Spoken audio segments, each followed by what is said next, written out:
આજની ધર્મકથા. પ્રણામ.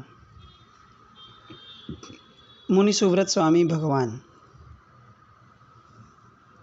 એમના સમ્યક દર્શનની પ્રાપ્તિનો ભાવ, એ ભાવ એટલે શિવકેતુનો ભાવ. અને એ બાળ શિવકેતુ અત્યારે 8 વર્ષની ઉંમરનો છે. મનની અંદરમાં દ્રઢ નિર્ધાર કર્યો છે કે મારે દીક્ષા લેવી છે. હજી એને કોઈ જન્મથી જૈન ધર્મ મળ્યો નથી. એને ક્યાંય દીક્ષા ધર્મની કોઈ અનુભવ નથી થયો. જીવન આખામાં એક જ જૈન વ્યક્તિને એણે જોયો છે, અને એ છે એ શ્રમણ ભગવંત, જેમનું નામ પણ કદાચ એને હજી ખબર નથી. જેમના જીવનની એક પણ ચર્યા એમણે જોઈ નથી. જેમની સાથે બસ ફક્ત કેટલીક ક્ષણોનો, કેટલીક મિનિટોનો એ સહવાસ છે, પરિચય છે. પણ પૂર્વના ઋણાનુબંધો હતા. પૂર્વની અંદરમાં જે દુઃખ ભોગવ્યું હતું એનું જાતિ સ્મરણ જ્ઞાન થયું છે. અને એના કારણે મતિજ્ઞાનનો ક્ષયોક્ષમ હવે એવો વિસ્તાર પામ્યો છે કે 8 વર્ષની ઉંમર હોવા છતાં હવે એ જે રીતે વર્તે છે એ એની 8 વર્ષની ઉંમરની સાથે મેળ ખાય એવું જરા બી નથી. અને ખરા અર્થની અંદરમાં ધર્મ આ છે, જે મર્યાદા ઉંમરની, એની બહારની દ્રવ્ય વ્યવસ્થાઓની, એના વ્યવહારની, એ બધી તૂટે ને ત્યારે અંદરમાંથી જે પ્રગટે છે એ ધર્મની દિશા છે. આપણે ઘણીવાર આવું કહીએ કે હજી અમારી ઉંમર શું છે. ઉંમરને ને ધર્મને શું લાગે વળગે છે. શિવકેતુનો દ્રષ્ટાંત એ બહુ જ તાજું અને દ્રઢ દ્રષ્ટાંત છે આ વસ્તુ માટે. જે યુવાનોને એવું લાગતું હોય કે અમારી આ ઉંમર જ નથી આ કરવા માટેની, એમને બધાને ખરેખર આ દ્રષ્ટાંત વાંચવા કે સંભળાવવા જેવું છે. ઓલો 8 વર્ષનો બાળક, એને ખાલી એક વાર એક શ્રવણનો ભેટો થાય છે, અને એના શ્રવણપણાની અસર કેવી જબરદસ્ત થાય છે. આપણે છેલ્લા કેટલાય વર્ષોથી કેટલાય આવા શબ્દોને બહુ સામાન્ય રીતે સાંભળતા, વાંચતા, લખતા થઈ ગયા છે. હૃદય પરિવર્તન. કેટલી વાર આપણે બોલતા પણ હશું કે ઓહો, શું પ્રવચન હતું, અમારું હૃદય પરિવર્તન થઈ ગયું, આ થયું, તે થયું, પરિવર્તન થઈ ગયું. આ શિવકેતુના ભાવમાં જે સાંભળવા મળે છે ને એ ખરું પરિવર્તન છે. એને ક્યાંય કોઈ દેખાડો નથી કર્યો, ક્યાંય કોઈ બેનર નથી લગાડ્યું, ક્યાંય કોઈ વોટ્સએપ નથી ફર્યો કે હવે હું આવો થઈ ગયો છું, જુઓ કેટલું સારું પરિવર્તન આવ્યું છે. પણ એના મનની અંદરમાં જે સત્વ પ્રગટ્યું છે, જે દ્રઢ નિર્ધાર પ્રગટ્યો છે, એ એનું પરિવર્તન છે. એણે એ જ મક્કમતાથી પોતાના પિતાને કહી દીધું છે કે પિતાજી, હું બહુ દ્રઢ છું કે આપ મને વ્રત માટે હા કહો, પછી હું ભોજન લઈશ. આ દ્રઢતા છે ને એ જડતાથી અલગ છે, એ આપણે સમજવું પડશે. આપણે નોર્મલ કોર્સમાં જડતા અને દ્રઢતાનો ફરક નથી સમજી શક્યા. જડ થઈને સામા ઉપર ગમે તે રીતે પ્રેશર મૂકીને વાત કરવી, ગુસ્સો કરવો, પોતાની વાત મનાવવા માટે ગમે તે ટેન્ટ્રમ્સ કરવા, આ બધું જડતા. પછી એ ધર્મ માટે હોય તો પણ જડતા. આપણે ત્યાં સાધક વ્યક્તિ એ દ્રઢતાવાળો હોય, જડતાવાળો ન હોય. સામાનું જે થવું એ થાય, મારે શું ફરક પડે છે, આ વિચારધારા એ આરાધક સાધકની ન હોય. અહીંયા એ ક્યાંય પોતાના પિતાનો વિરોધ નથી કરતો, પણ પોતાની વાતને છોડતો પણ નથી. દ્રઢતા આ છે. અને એટલે એ મક્કમતા, દ્રઢતા જોઈ અને હવે એના પિતાને વિચાર આવે છે કે આટલા વખતમાં ક્યારે પણ આ છોકરો સામું બોલ્યો નથી. હંમેશા મારા ક્રોધથી ડરી ડરીને જીવ્યો છે, સાવ લાચાર ને ગરીબની જેમ. પણ આજે એનામાં કંઈક વિલક્ષણતા વર્તાય છે. એ ડરતો પણ નથી, ડઘાતો પણ નથી, ક્રોધ પણ કરતો નથી, મક્કમતાથી જવાબ આપે છે. બદલાયું તો છે જ. હવે આ બદલાવનું રહસ્ય જાણવું એ જરૂરી છે. પોતે પ્રાધ્યાપક છે, અધ્યાપક, પુરોહિત છે. આટલા બધા વિદ્યાર્થીઓને ભણાવે છે. એ સમજી શકે છે કે આ જે વર્તનનું પરિવર્તન છે એની પાછળ વિચારણાનું પરિવર્તન છે. પણ એ ક્યાંથી આવ્યું એ રહસ્ય જાણવા માટે હવે એને સામે બેસાડે છે, એની વાત કરવાની પોતાની આખી ઢબ બદલાવે છે. બોલ, તારે શેનું વ્રત લેવું છે? કોની પાસે લેવું છે?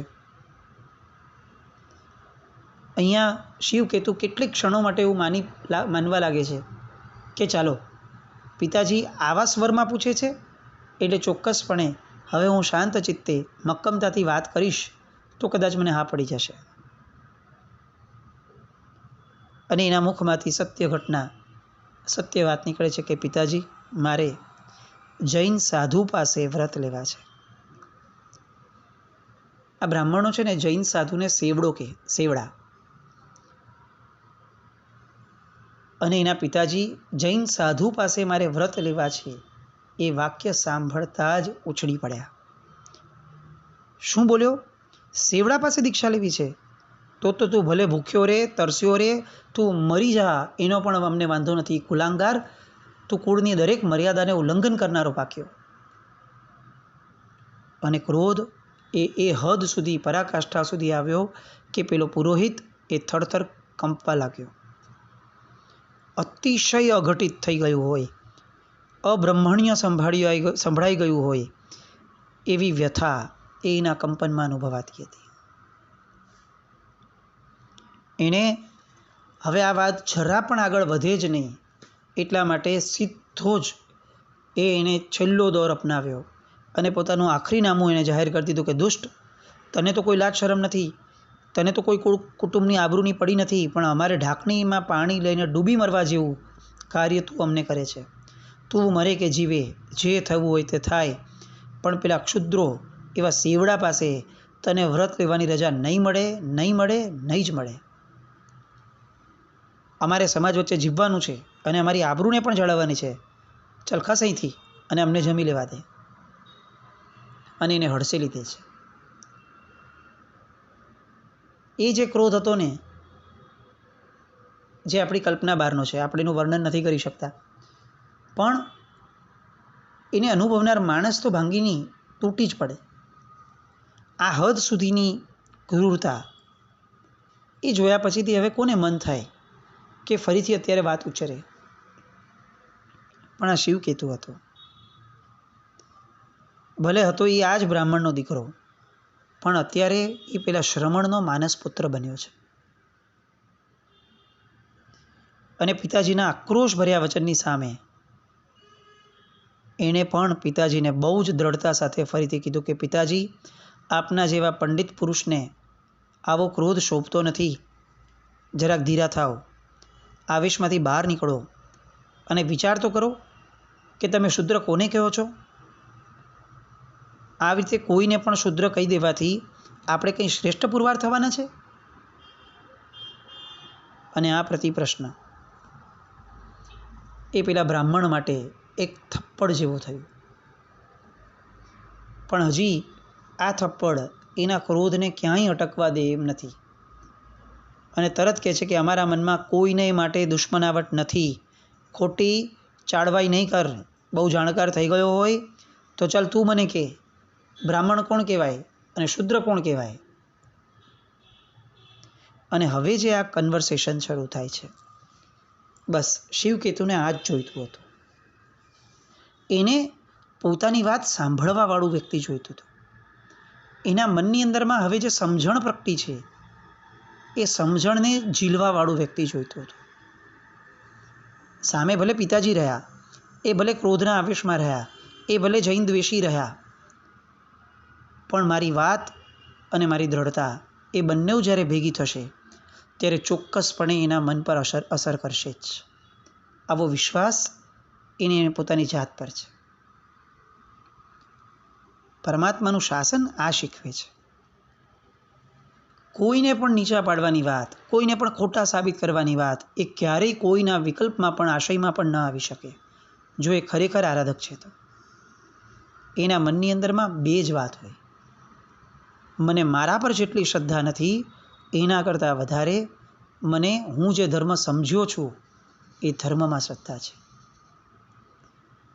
મને મારા પુણ્ય ઉપર જેટલો ભરોસો નથી એના કરતાં વધારે આ ધર્મએ મને જે સમજણ આપી છે એના પુણ્ય ઉપર વધારે ભરોસો છે.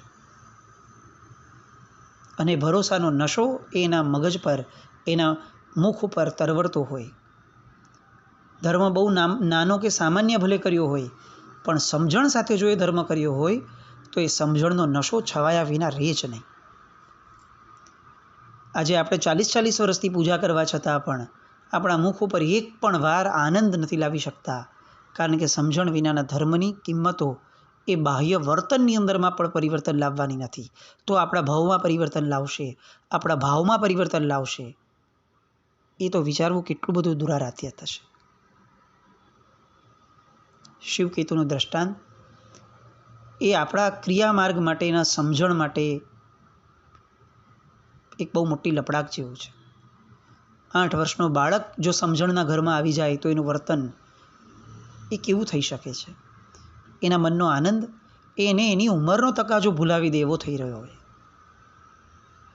બસ આ વાત જે હવે શરૂ થવાની છે. હું ખરેખર કહું, બહુ ધ્યાનપૂર્વક સાંભળવા જેવી વાતો છે. આપણા ઘરમાં કોઈ યંગસ્ટર હોય ને તો રોજ એની હારે આ શેર કરવા જેવું છે. આ શિવકેતુનો દ્રષ્ટાંત માત્ર છે ને એ કેટલાયના બુદ્ધિના પરિવર્તન લાવી દેવું છે. શિવકેતુએ જે રીતે એના પિતાની સાથે વાતો કરી, જે રીતે એના પિતાની ગેરસમજણોને દૂર કરી, જે રીતે જે દ્રઢતાપૂર્વક એને પોતાની સમજણને પ્રસ્થાપિત કરી છે, એ દેખાડે છે કે જ્યારે કોઈક જીવની અંદરમાં સમ્યક દર્શનનું અજવાળું પ્રગટે ત્યારે એની દ્રઢતા, ત્યારે એની સ્પષ્ટતા એ કેવી વેધક હોય છે. સંવાદ શરૂ થાય છે. જુઓ પિતાજી, છેવટે તો હું આપનો જ બાળક છું. મારાથી કંઈ વધુ પડતું બોલાય ને તો મને ક્ષમા કરજો, એવી મારી પહેલેથી પ્રાર્થના છે. પણ અત્યારે હું થોડીક વાત જિજ્ઞાસાપૂર્વક પૂછું તો એને તમે અવિનય ન માનતા અને મને સમાધાનકારક જવાબ આપજો. ચાલો, છે તૈયારી? આપશો ને મને જવાબ? અને પિતાજી એના મોઢા પરની જે એ રેખાઓ છે, એના ટોનની અંદરની જે સ્પષ્ટતાઓ છે, એ સાંભળીને દંગ રહી ગયા. 8 વર્ષનો બાળક આ બોલે છે. અને પિતાજી પૂછે છે, કહે છે, બોલ, પૂછ, ચાલ તારે જે પૂછવું હોય તે. વિશ્વભૂતિના મનની અંદરમાં જે ક્રોધ છવાયેલો હતો એની જગ્યાએ વિસ્મય એ છવાઈ ગયો. અને હવે એને આ શિવભૂતિ શું પ્રશ્નો પૂછે છે એ જાણવામાં ને માણવામાં, એ સમજવામાં એને રસ પડવા લાગ્યો થોડો થોડો. આમ તો પોતે બ્રાહ્મણ છે, પંડિત છે, જ્ઞાનમાં રસ ન પડે તો એ બ્રાહ્મણ છે નો. કંઈક પોતાનાથી અલગ એ કંઈક એને જાણવા મળતું હોય તો એ ન જોડાય એવું કેવી રીતે બની શકે? સામે 8 વર્ષનો બાળક છે, પોતાનો જ બાળક છે, તેમ છતાં કંઈક અલગ વાત કરે છે એટલે એ જોડાય છે અને એ વાતચીત શરૂ થાય છે. પહેલો પ્રશ્ન શિવકેતુ કરે છે કે પિતાજી, બ્રાહ્મણ એ તો સર્વોચ્ચ છે એવું તમારું સ્પષ્ટ માનવું છે, જે હું 8 વર્ષના મારા જીવનમાં સતત તમારા મોઢેથી સાંભળતો આવ્યો છું. મારે એ જાણવું છે, બ્રાહ્મણ કોને કહેવાય? જે બ્રાહ્મણ કુળની અંદરમાં જન્મ્યો હોય તે, જે ક્રિયાકાંડ કરે તે, કે પછી જે ખરેખર સર્વોચ્ચ જીવન જીવે તે? બાઉન્સર આવવા લાગ્યા પહેલા જ પ્રશ્નમાં. અને વિશ્વભૂતિ જવાબ આપે છે, બ્રાહ્મણના ગોત્રમાં જે જન્મે તે બ્રાહ્મણ. અને શિવકેતુએ કીધું કે અચ્છા, તો પછી બ્રાહ્મણનો દીકરો જો ક્રિયાકાંડ અથવા વેદ જ્ઞાનના રહિત થાય, કોઈ અવસરે જો એ દારૂડિયો થઈ જાય, માંસભક્ષી થઈ જાય, એ દુરાચારી થઈ જાય, તો પણ એ બ્રાહ્મણ ગણાશે ને? તો પણ એ બ્રાહ્મણની જેવો પૂજનીય ગણાશે ને? અને ત્યારે વિશ્વભૂતિ ના પાડી દે છે કે નહીં, એ કેવી રીતે ચલાવી લેવાય? વ્યસનો તો ન જ ચાલે. એ ક્રિયાપાત્ર તો હોવો જ જોઈએ, તો જ પૂજનીય બને છે. ફક્ત બ્રાહ્મણ કુળમાં જન્મ માત્રથી એ પૂજનીય બની જાય એ ન ચાલે. 2 જ પ્રશ્નોની અંદરમાં વિશ્વભૂતિની માન્યતા પોતે જ પોતાના જ શબ્દોથી પોતે ફરવા લાગ્યો, અને એ પણ પોતાની જાણ વિના, કારણ કે પોતે જ પોતાની વાતના ઊંડાણમાં ક્યારેય જવા પ્રયત્ન નહોતો કરી શક્યો. આજે 8 વર્ષનો બાળક એ એને સમજણની દિશા આપે છે. જો એ ક્રિયાપાત્ર હોય તો એને પૂજ્ય ગણવાનું હોય, તો પછી આ જાતિવાદનો હઠાગ્રહ શા માટે? જો તમે એમ કહો છો કે બ્રાહ્મણ કુળમાં જન્મે તો એ પૂજનીય બને છે, આવું તમે પહેલાં બોલ્યા. હવે તમે કહો છો કે એવું નહીં, એ ક્રિયાપાત્ર હોવો જોઈએ તો એ પૂજનીય ગણાય. તો એનો અર્થ એ થયો કે બ્રાહ્મણ જાતિમાં જન્મવા માત્રથી પૂજનીયતા નથી આવતી. આમાં તમે સહમત થાવ છો? અને હવે પિતાજી ફસાયા. એટલે તરત એમ કહે છે કે એમ હું કંઈ તારા તર્કોથી ભોળવાઈ જાવ એવો નથી. આ સેવડા જેવા સાધુએ તને આવા તર્કથી ઉત્તમ પુરવાર કરવા માટે તને જે બધું શીખવાડ્યું છે ને, એ હું ન સમજું એવો કોઈ ભોટ નથી હું. પણ તું સમજી લે, જેની અંદરમાં વેદના અધ્યયન નથી, યજ્ઞ યાગ નથી, સંધ્યા પાઠ નથી, જનોય નથી, શિખા નથી, આ બધા લોકો એ બ્રાહ્મણની હરોળમાં ન જ ગણાય. અને આ જે છે એ બધા જ એ શુદ્ર છે, આવી શાસ્ત્ર આજ્ઞા છે. હવે શિવકેતુ કહે છે કે પિતાજી, એનો અર્થ એ થયો કે આપની દ્રષ્ટિએ ક્રિયાનું જ મહત્ત્વ છે. તો મારો પ્રશ્ન એ છે કે આપ ગમે તે ક્રિયાને પવિત્ર ગણો છો કે જે ધર્મ સંબંધિત ક્રિયા હોય એને પૂજ્ય ગણાય? હવે આ બીજો પ્રશ્ન. વિશ્વભૂતિ કહે છે કે ધાર કે ગમે તે ક્રિયા છે, એ ગમે તે ક્રિયાને પણ પૂજ્ય ગણી લઈએ તો શું વાંધો છે? હવે વિશ્વભૂતિના જવાબ પણ છે ને એ સીધા ધડધડ નથી આવતા, કારણ કે એકવાર પોતે જ બોલીને ફસાઈ ગયો છે. પોતે જ પોતાના વાતથી પાછો ફરવા માટે એ મજબૂર બન્યો હતો. એટલે હવે એમ કહે છે કે ચાલ તું ધારી લે કે કોઈ પણ ક્રિયાની વાત કરું છું તો શું? અને ત્યારે શિવકેતુ કહે છે કે તો પછી છીપા, રંગારા અને ધોબી એ બધા પણ પૂજ્ય ગણાવવા જોઈએ, કારણ કે એ પણ પોતાના જીવન નિર્વાહ માટે કંઈક ને કંઈક ક્રિયા તો કરે જ છે ને. જો ક્રિયા કરવાથી પૂજ્ય થવાતું હોય તો પિતાજી, દરેક કોમનો વ્યક્તિ જે પોતાના જીવન નિર્વાહ માટે ક્રિયા કરે છે એ બધા જ પૂજ્ય થવા જોઈએ. અને વિશ્વવિધુ કહે છે કે તું શું ફાલતુ વાત કરે છે? અમે ધર્મ સંબંધિત ક્રિયાને જ પવિત્ર ગણીએ છીએ અને એને જ પૂજ્ય ગણીએ છીએ. આવી બધી ક્રિયાઓનો શું અર્થ? એમાં કયો ધર્મ છે? એટલે અહીંયા ફરીથી વિશ્વભૂતિને એના જ મોઢેથી કબૂલ કરાવે છે. તો પિતાજી, એનો અર્થ એ થયો ને કે ધર્મ આધારિત ક્રિયાને જ પવિત્ર મનાય, એ નક્કી છે? હવે વિશ્વભૂતિ પાસે બીજો વિકલ્પ બચતો નથી. એટલે કહે છે કે હા, એ નક્કી છે. ક્રિયા એ જ છે કે જે ધર્મના આધારે છે, બાકી બધું વ્યર્થ છે. બાકી બધાની અમારે મન આ માર્ગની અંદરમાં કોઈ કિંમત નથી. હવે શિવકેતુ ફરી પૂછે છે, તો પિતાજી તમે મને કહો, ધર્મ એટલે શું? આ ધર્મનો રંગ શું હોય? એ ધોળો હોય, પીળો હોય, કાળો હોય, કેવો હોય? એનું સ્વરૂપ શું? એ કઈ રીતે સમજાય કે આ ક્રિયા એ ધર્મ ક્રિયા છે? મને એની યથાર્થતા તમે સમજાવો. એટલે સૌથી પહેલાં તમે મને એમ કહો કે ધર્મ એટલે શું? વિશ્વભૂતિ જે કેટલાય લોકોને અત્યાર સુધી પોતાના જીવનની અંદરમાં વેદ જ્ઞાન આપી ચૂક્યો છે, એ વિશ્વભૂતિ અત્યારે જાણે એના માથે પરીક્ષક આવ્યો હોય એવું અનુભવે છે. પણ એક પ્રવાહ ચાલે છે. એટલે પ્રવાહની અંદરમાં એ પણ હવે એને કહે છે કે એમાં પૂછવાનું શું હોય? આપણે જે કરીએ ને એ બધો ધર્મ.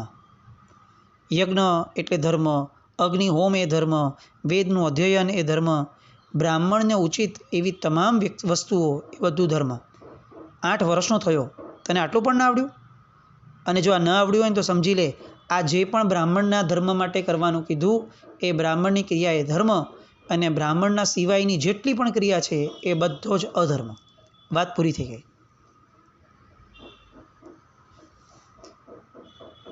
બધી રસપ્રદ વાતો છે નહીં? આપણને એવું લાગે કે સાથે સાથે આપણને પણ ટેલી કરવા જેવા છે. ક્યાંક આપણે પણ આવી બધી માન્યતામાં નથી ને કે જન્મે જૈન થયા પછી આપણે ગમે તે કરીએ તો જૈન તો કહેવાય જ ને. લે,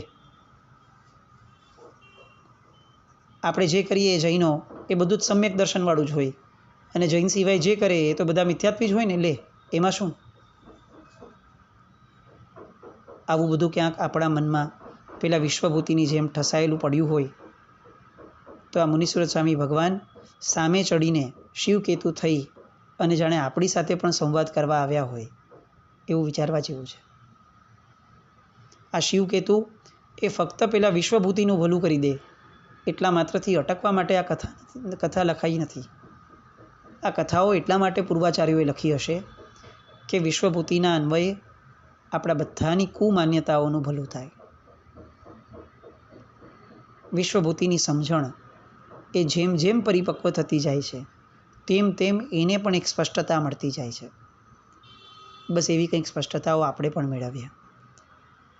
અને હવે વિશ્વભૂતિની આ વાત કે અમે જે કરીએ તે ધર્મ અને અમારાથી અલગ જે પણ કરતા હોય એ બધો જ અધર્મ, એનો હવે શિવકેતુ શું જવાબ આપે છે એ જવાબ જાણવા માટે ફરીથી આવતીકાલે મળીએ. ફરીને કહું છું, આજની પેઢીને આ સંવાદો સંભળાવવા જેવા છે, પણ એ સંભળાવતા પહેલાં આપણે સાંભળવા જેવા છે. આપણે મનમાં એના વિશેની વિચારણા કરવા જેવી છે. કોકને શિખામણ તો જન્મથી આપણે આપતા થઈ ગયા છીએ. આપણી જાતને શિખામણ આપવા જેવી છે કે નહીં, આપણી સમજણોને સ્પષ્ટ કરવા જેવી છે કે નહીં, એની વિચારણા કદાચ પહેલાં કરવા જેવી છે. આવી વિચારણાઓ એ આપણને મંગળના રસ્તે લઈ જાય એવી શુભ મંગલ કામના સાથે જીનાજ્ઞાવૃત્ત કંઈ પણ બોલાય તો મિચ્છામિ દુક્કડમ જૈનમ જયતિ શાસન.